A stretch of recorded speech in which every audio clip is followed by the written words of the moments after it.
मेरा राहुल गांधी से सीधा सवाल है, किस बात का डर है राहुल जी? शपथ पत्र नहीं देते, सबूत नहीं देते, झूठे आरोप लगाकर भाग जाते हो और यही आपका तरीका हो गया है।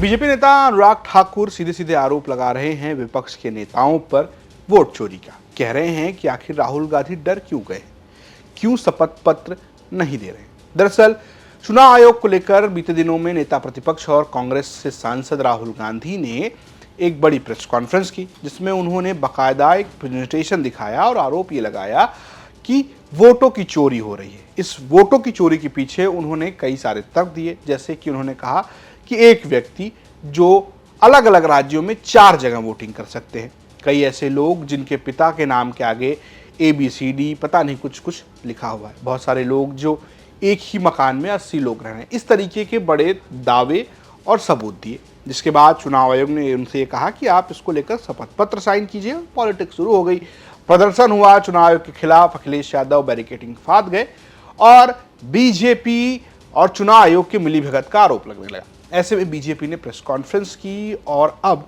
उसने पलटवार करते हुए कांग्रेस, समाजवादी पार्टी के ऊपर वोट चोरी का आरोप लगाया। दरअसल बीजेपी ने तमाम विपक्षी पार्टियों के ऊपर आरोप लगाया है। उत्तर प्रदेश में जिन 3 सीटों का नाम बीजेपी ने अपने प्रेजेंटेशन में लिया, उसमें एक रायबरेली है जहां से राहुल गांधी सांसद है, अखिलेश यादव यानी कि कन्नौज और डिंपल यादव यानी कि मैनपुरी सीट पर उन्होंने कई आरोप लगाए। चलिए एक क्रम से बात करते हैं कि उन्होंने क्या क्या आरोप लगाए।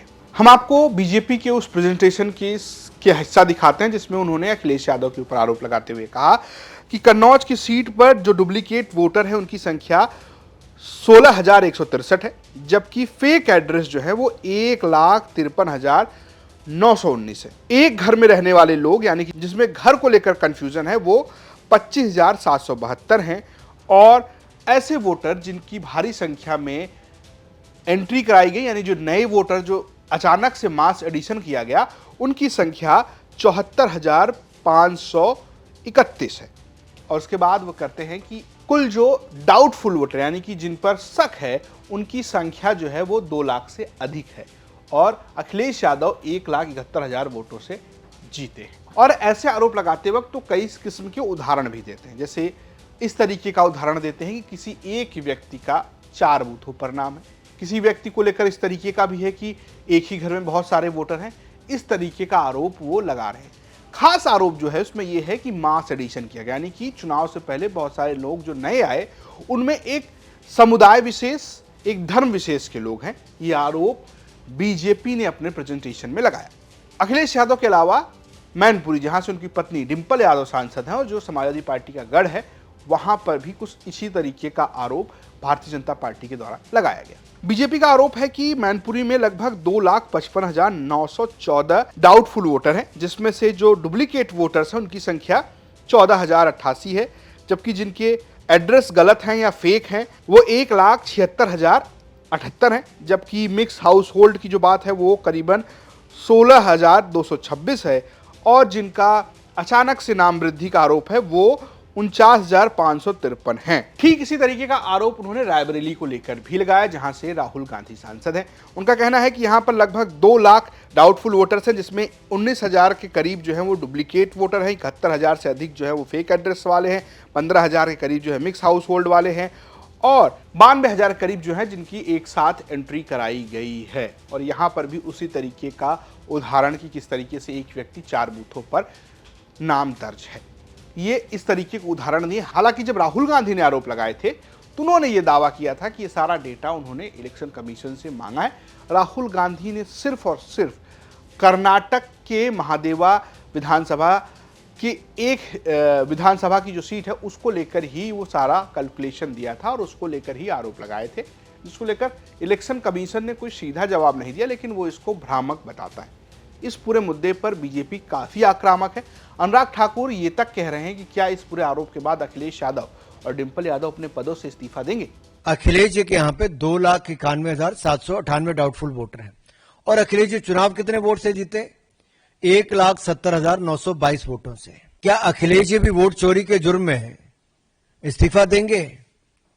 डिंपल जी की भी कहानी इसी तरह की है।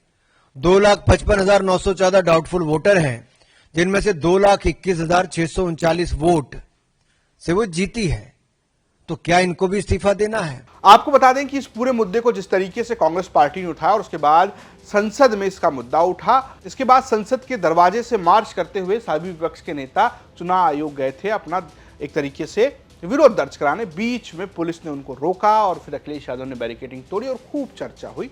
अब उसके बाद भारतीय जनता पार्टी ने इसका काउंटर किया। हालांकि विपक्षी ये कह रहे हैं कि जब आरोप चुनाव आयोग पर है तो भारतीय जनता पार्टी इसका काउंटर क्यों कर रही है। तमाम सवाल हैं, लेकिन सवाल चुनाव आयोग के पूरी प्रक्रिया को लेकर उठ रहा है। बीजेपी ये कह रही है कि ये डाउटफुल वोटर हैं, इसीलिए SIR यानी कि बिहार में जिस तरीके से एक बार फिर से वोटर्स की जांच पड़ताल की जा रही है, उनसे सबूत मांगे जा रहे हैं, फॉर्म भरवाया जा रहा है, उस तरीके की प्रक्रिया को सही बता रही है। जबकि विपक्षी पार्टियां जिसमें अखिलेश यादव की समाजवादी पार्टी, कांग्रेस, RJD की सभी ये आरोप लगा रहे हैं कि चुनाव आयोग जो है उसकी विश्वसनीयता पर सवाल है, उसकी मंशा पर सवाल है और वो जानबूझकर विपक्ष के वोटरों का नाम काट रहा है और बीजेपी के लिए नए वोटर जोड़ रहा है। और इस पूरे आरोप का नाम दिया गया है वोट चोरी। इस वोट चोरी के आरोप पर आपको क्या कहना है, हमें कमेंट बॉक्स जरूर बताएं। देखते रहिए यूपी तक। नमस्कार। संविधान में बहुत सारे प्रावधान हैं, संविधान बदलता भी है और आज के समय में आप जिसे लिव इन कहते हैं या जैसे समाज लिव इन कह रहा है, समाज जहां लेस्बियन कह रहा है, समलैंगिकता कह रहा है, अब तो सोसाइटी उसे मान्यता दे रही है, अदालतें उसे मान्यता दे रही हैं। तो क्या लगता है कि अदालतें गलत हैं, ये समाज गलत हो चुका है? अदालतों के पास बाढ़ आ रही है, लोगों के घर बह रहे हैं, तो नदियों को नदियों से जोड़ने के लिए अदालतों के पास टाइम नहीं है कि वो ऐसा कानून बनाए कि बाढ़ ही ना आए। ऐसा सिस्टम इस देश में लागू करें।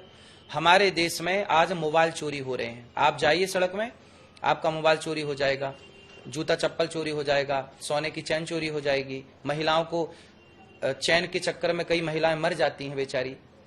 क्या इस देश में ये चोरी बंद नहीं होनी चाहिए?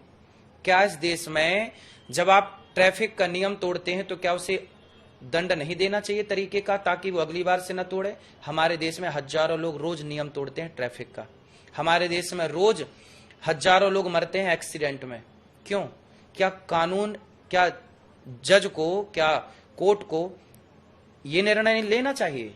इस विषय पे ध्यान नहीं जाना चाहिए? हमारे देश में हर चौराहे में भीख मांगने वाले बच्चे हैं, भैया भैया भैया 2 रुपए दे दो, 2 रुपए दे दो। पूरे भारत को चारों ओर कहीं के भी चौराहे देखिए, भीख मांगने वाले लोग खड़े हैं। क्यों खड़े हैं भाई साहब? हम लंदन गए, अमेरिका गए, आप पढ़ के तो लंदन से ही आए हैं। अधिकांश हमारे देश में जो जज हैं अमेरिका, लंदन, जापान से पढ़ के आते हैं। वहां कोई भिखारी मिला? भीख मांगते भी हैं तो वहां की मर्यादा है।